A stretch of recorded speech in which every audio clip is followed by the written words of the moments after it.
Hello friends, welcome to my channel Solving Questions with Gauri Ma'am।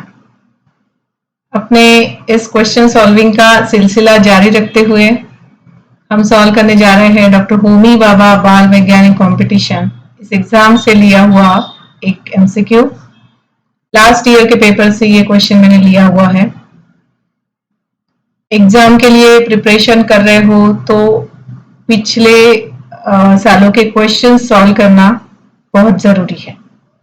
किस तरीके से questions पूछे जाते हैं इसको ध्यान में रखो। पढ़ाई तो आप करोगे ही, उसमें मुझे कुछ डाउट है नहीं, मगर क्वेश्चन सॉल्विंग की प्रैक्टिस बहुत जरूरी है।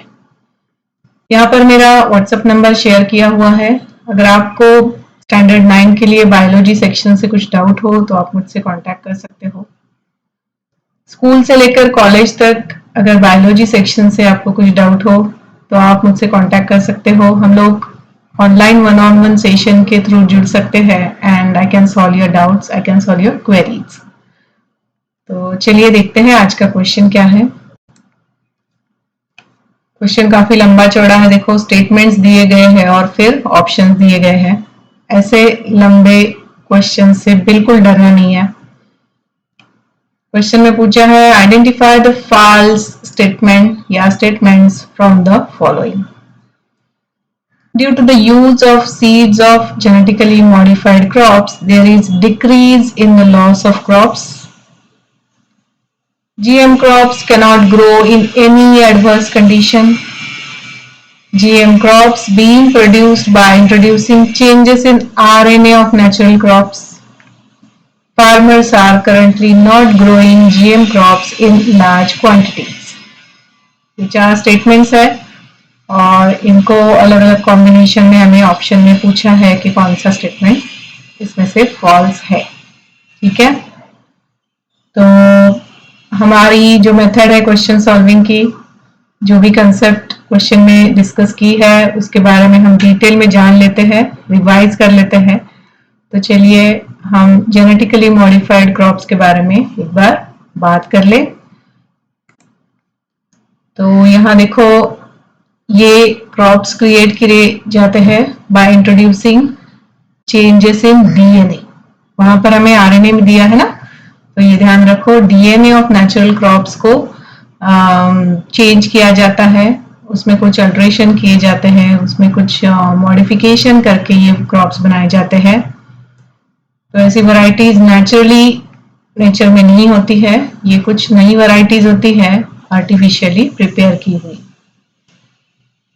ये जब प्रिपेयर किए जाते हैं in that different useful characters are introduced, ताकि ये ड्रॉट रेजिस्टेंट हो, इंसेक्ट रेजिस्टेंट हो, इस तरीके से कैरेक्टर्स इनमें इंट्रोड्यूस कराए जाते हैं।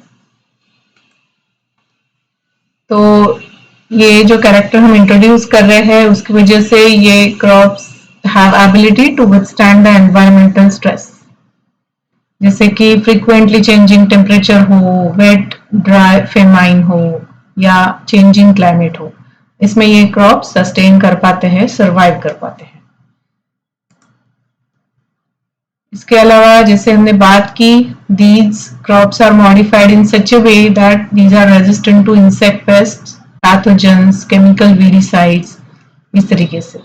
So, अगर क्रॉप में ही ये रेजिस्टेंस आ जाता है तो अलग से हमें पेस्टिसाइड का यूज करना जरूरी नहीं हो जाता है, राइट? तो ये एक एडवांटेज है। फिर देखो, इनकी न्यूट्रिटिव वैल्यू भी बढ़ाई जा सकती है डीएनए अल्टरेशन करके, and that would lead to decrease in loss of crops. So इस तरीके के सीड्स जो बेटर क्वालिटी के हैं ये फार्मर्स को प्रोवाइड करके इनकी फार्मर्स की यील्ड बढ़ाई जा सकती है। तो ऐसे में तो फार्मर्स लार्ज स्केल पर इनको ग्रो करेंगे ही, राइट? तो ये सब पढ़ने के बाद देखो, स्टेटमेंट पहला जो है वो कह रहा है due to the use of seeds of genetically modified crops there is decrease in loss of crops. तो ये बात सही है। दूसरा स्टेटमेंट है GM crops can not grow in any adverse condition. ये बात गलत है, जो हमें बताना है, फॉल्स स्टेटमेंट ढूंढना है इसमें से। फिर तीसरा स्टेटमेंट है, देखो GM crops being produce by introducing changes in RNA कहा है यहाँ पर, जबकि वो डीएनए है, तो ये स्टेटमेंट भी गलत है, फॉल्स है। और चौथा स्टेटमेंट कह रहा है farmers are currently not growing GM crops in large quantities. जो अभी हमने एडवांटेजेस देखे, तो इतने सारे एडवांटेजेस जब है इसमें, तो फार्मर्स इसको क्यों नहीं ग्रो करेंगे, करेंगे, कर रहे हैं। तो ये स्टेटमेंट भी गलत हो जाता है, मतलब कि ये पहला स्टेटमेंट जो है वही सही है, बाकी सब गलत है। तो करेक्ट आंसर ऑप्शन सी बन जाएगा, क्योंकि हमें क्वेश्चन में फॉल्स स्टेटमेंट कौन से है ये पूछा है। ध्यान रखना बेटा, क्या पूछा है, इतना सब पढ़ने के बाद हम भूल ही जाते हैं, और उस दिन के टेंशन में तो ये होने के चांसेस बहुत है। इसीलिए क्वेश्चन सॉल्विंग की प्रैक्टिस रखना है, ठीक है। तो चलिए इसके साथ आज का वीडियो यहाँ कंक्लूड कर रही हूँ। यहाँ मेरा मेल आईडी भी शेयर किया हुआ है और व्हाट्सएप नंबर भी है, तो आप कुछ भी डाउट हो बायोलॉजी सेक्शन से तो आप मुझसे कनेक्ट हो सकते हो। I request you to please like, share and subscribe to my channel and also to hit the bell icon. Thanks for watching.